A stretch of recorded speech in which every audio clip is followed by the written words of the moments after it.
¿Crees que los empresarios o a los empresarios se os trata de una manera demasiado homogénea? Que al hablar de empresarios como si fuera un cuerpo homogéneo.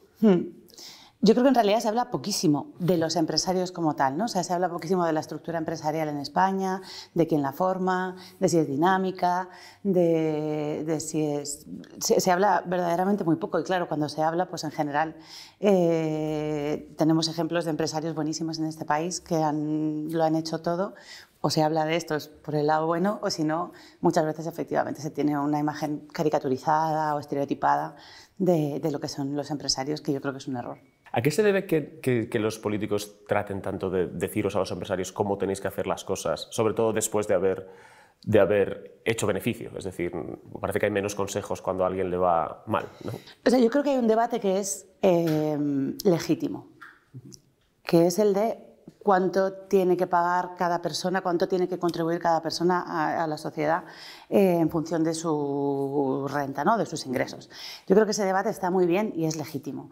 Pero luego es verdad que hay otra parte en la que se estereotipa, ¿no? Como parte como arma arrojadiza casi dentro de la sociedad, el papel de las empresas o el papel de los empresarios y precisamente cuando están haciendo cosas que deberían elogiarse, ¿no? O sea, yo creo que habría cierto margen para que determinadas personas, sobre todo, pagaran más impuestos. Pero si además de pagar más impuestos quieren hacer una donación a la sociedad, no entiendo que esto debamos ir a criticarlo. A mí, yo es que no tengo ningún problema. La verdad que me pareció un gesto importante el que hizo Amancio Ortega, tanto en la crisis como en esta del coronavirus, como en el pasado, ¿no? Tú has implantado con tu socia la jornada de 4 días, tanto en Efímera, tu empresa de comunicación, como en una cadena de restaurantes que tenéis que se llama La Fracanchela. Sí. Bueno, ¿esta idea de dónde surge? ¿Estáis copiando un modelo? ¿Y cómo está funcionando? Las dos cosas te quería preguntar. En realidad no estamos copiando ningún modelo porque no había de dónde copiarlo. Yo creo que fuimos la primera empresa de hostelería en el mundo en implantar la semana de 4 días y lo hicimos muy pronto, en 2020. Ahora ya hay muchas más empresas que se han sumado, hasta Telefónica hace poco ha puesto en marcha un proyecto piloto, leí el otro día que se habían apuntado 150 personas. La idea surge primero de una gran crisis personal, ¿no? En el confinamiento, porque las dos socias de la empresa somos madres de niños muy pequeños y hubo un momento en el confinamiento y una realidad absolutamente oculta que fue esta de las familias, ¿no? O sea, se hicieron previsiones para absolutamente todos los casos y todas las cosas que estaban pasando en la sociedad y luego se olvidó que había 4,5 millones de familias con niños encerrados en casa, sin colegio, con el trabajo, con la casa. O sea, era una situación terrible. Pero luego también, cuando salimos del confinamiento y en los primeros meses, había esta idea todo el rato de que vamos a salir mejores de esta, ¿no? Que vamos a salir reforzados, que la sociedad va a ser mejor. Y yo creo que había una demanda inmensa de ese tipo de ideas, ¿no? y de iniciativas. Y nosotras salimos con esto de implantar la semana de 4 días como una fórmula para que las trabajadoras de nuestra empresa y los trabajadores pudieran conciliar.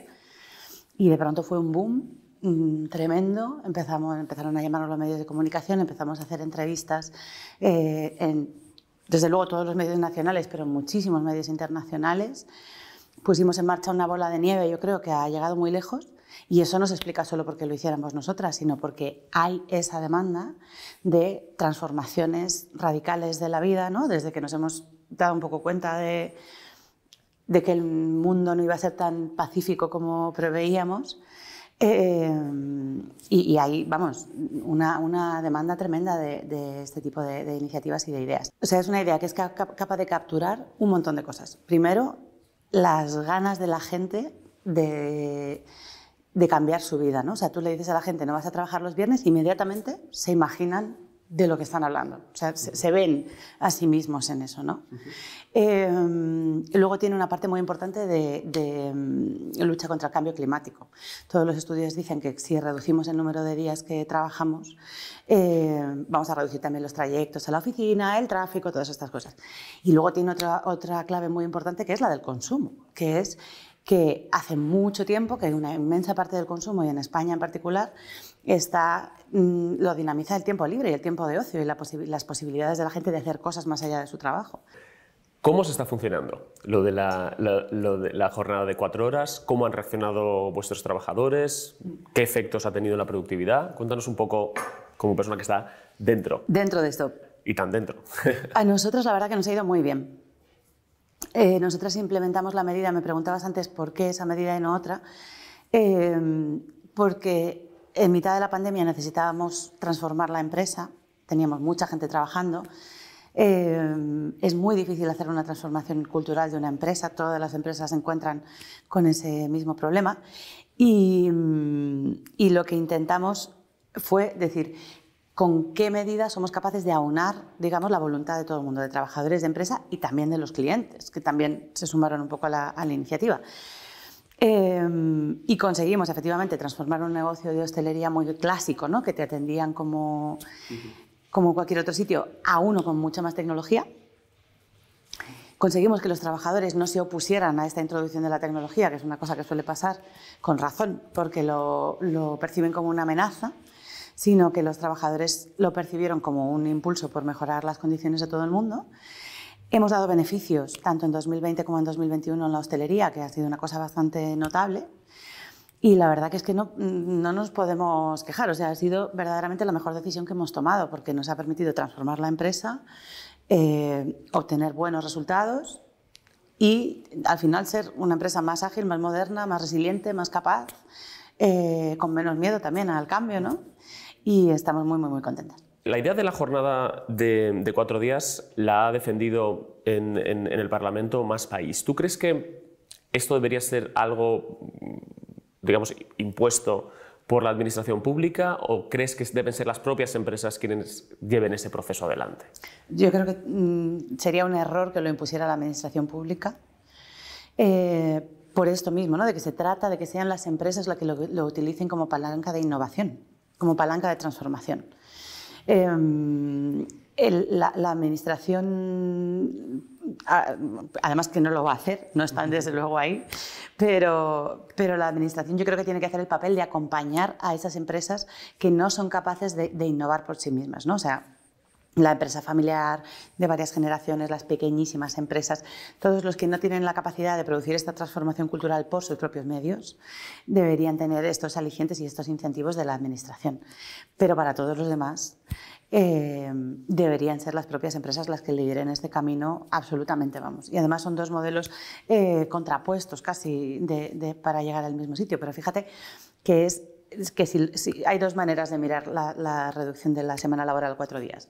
O como reparto del empleo, ¿no? Como esto de que como no hay empleo para todos, lo que hacemos es trocearlo y repartirlo, que es una idea que yo, desde luego, no he oído defender con seriedad a nadie, porque el empleo no se reparte, no funciona así, no es una tarta que sea siempre el mismo, sino que va cambiando, por una parte. Y luego está la otra visión, que es la de la transformación de las empresas. ¿Qué pasa? Que la transformación cultural es una cosa, que efectivamente la transformación digital es una parte de la transformación cultural y es un ejercicio dificilísimo en el que se quedan atascadas muchísimas empresas y en el que se gastan muchísimo dinero muchísimas empresas. Cuanto más grande la empresa, más difícil la transformación. En el fondo, las grandes empresas representan a un porcentaje pequeño de los trabajadores de España y, sin embargo, por lo poco que sé, acaparan buena parte de las ayudas que llegan, ¿no? Sí. Es decir, esto es un problema también, ¿no? Que estas empresas son las que pueden presentarse, pues no lo sé, a los fondos I+D+I o este tipo de ayudas, ¿no? ¿Qué le pides a la administración pública para las pymes? Pues esto sería, efectivamente, las grandes empresas solamente ocupan, creo que 3 de cada 10 trabajadores trabajan en grandes empresas y, sin embargo, todas las ayudas a la innovación empresarial se concentran fundamentalmente en las grandísimas empresas porque, para empezar, son créditos fiscales, ni siquiera son ayudas directas. Y una de las ideas que podría ponerse en práctica con bastante facilidad es extendamos estas ayudas a la innovación a todo el tejido empresarial. pongámoslo a disposición de las pymes, que son el 99% de las empresas en España, las que al final luego también vehiculan el territorio. Por supuesto, la España, imagínate, vaciada, prácticamente no tiene presencia de grandes empresas, es decir, que hacen otros muchos papeles dentro de nuestra sociedad. Extendamos estas ayudas a todas estas pequeñas y medianas empresas con la condición de que reduzcan la semana laboral de sus trabajadores.